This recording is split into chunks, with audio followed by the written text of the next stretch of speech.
I'm Max Pringle with these headlines. Police in Philadelphia say they're looking for a motive in the mass shooting Tuesday that killed 5 people and wounded 2 in the city. The gunman, who was wearing a bulletproof vest, was apparently shooting at random. More from Ed Donahue. Police in Philadelphia are looking for a motive for a deadly shooting in a local neighborhood. Commissioner Danielle Outlaw says what happened in the King Sessing neighborhood was unimaginably disgusting and horrifying. An armed and armored man wreaked havoc. Firing with a rifle at their victims, seemingly at random. Shooting 7, killing 5, including children. Babies. Police say the gunman fired at them as they chased him for blocks. He was later arrested. District Attorney Larry Krasner wants changes in Pennsylvania's gun laws. It is disgusting that you can go to New Jersey and find a whole list of reasonable gun regulation that we don't have, that you can go to Delaware and there's almost as long a list of reasonable gun legislation that we don't have. Some of that legislation might have made a difference here. Audio from WPVI TV. Police in Philadelphia say the shooter had no connection to the victims before the shooting. I'm Ed Donahue. Israel has withdrawn hundreds of troops from a militant stronghold on the West Bank refugee camp of Jenin after a large-scale raid to root out Palestinian militants. However, Israeli military officials warned that it may not be the end of its most intense military operation in the occupied territory in nearly 2 decades.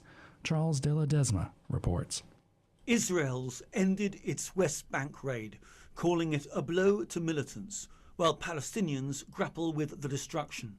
Israel's withdrawn its troops from Jenin, but warns its most intense military operation in the occupied territory in nearly 2 decades was not a one-off. The pullout Wednesday morning ended an intense 2-day operation that killed 12 Palestinians and an Israeli soldier. Residents of the Jenin refugee camp found widespread damage after daybreak. The army claims to have inflicted heavy damage on militant groups in Jenin, but it remains unclear whether there will be any lasting effect after more than a year of heavy fighting in the West Bank. I'm Charles de la Desma.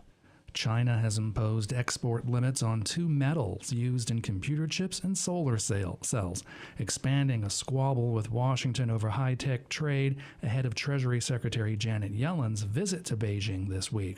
The Chinese government said the controls on gallium and germanium are intended to, quote, safeguard national security. It said exports will require official permission once the rules take effect August 1st, but did not say what restrictions might be applied. Chinese leader Xi Jinping's government is frustrated by U.S. curbs on access to advanced processor chips and other technology on security grounds. But Beijing has been slow to retaliate, possibly to avoid disrupting China's fledgling development of chips, artificial intelligence, and other technology. Yellen is due to arrive Thursday as part of efforts by the Biden administration to revive relations that have plunged to their lowest level in decades due to disputes over technology, China's military buildup, human rights, and other irritants. China is the biggest global source of gallium and germanium, which are produced in small amounts but are needed to make computer chips for mobile phones, cars, and other products, as well as solar panels and military technology. 4 countries, including the United Kingdom, Canada, Sweden, and Ukraine, have launched a case against Iran at the United Nations highest court today over the downing in 2020 of a Ukrainian passenger jet, which killed all 176 passengers and crew on board.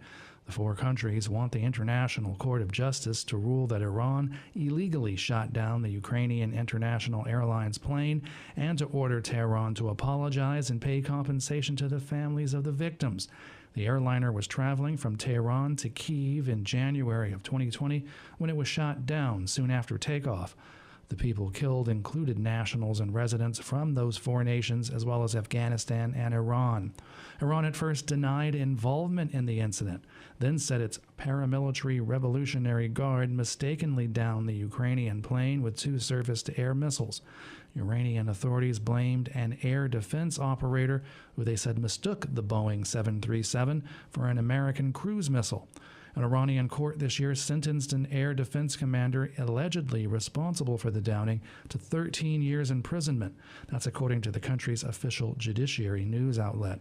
But the countries that filed the case with the World Court in The Hague called the prosecution a sham and an opaque trial.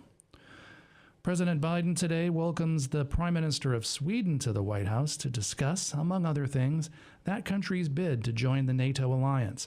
Turkey and Hungary have held up Stockholm's bid. More from Nick Harper. The White House says Joe Biden and Prime Minister Ulf Kristersson will use the visit to strengthen the close ties between the United States and Sweden. We're told President Biden is also planning to reaffirm the US view that Sweden should join NATO as soon as possible. The two leaders will also discuss their shared commitment to support Ukraine. And Washington will be looking for more support from Stockholm over perceived Chinese aggression. I'm Nick Harper in Washington. And I'm Max Pringle. You're listening to Sojourner Truth on Pacifica Radio.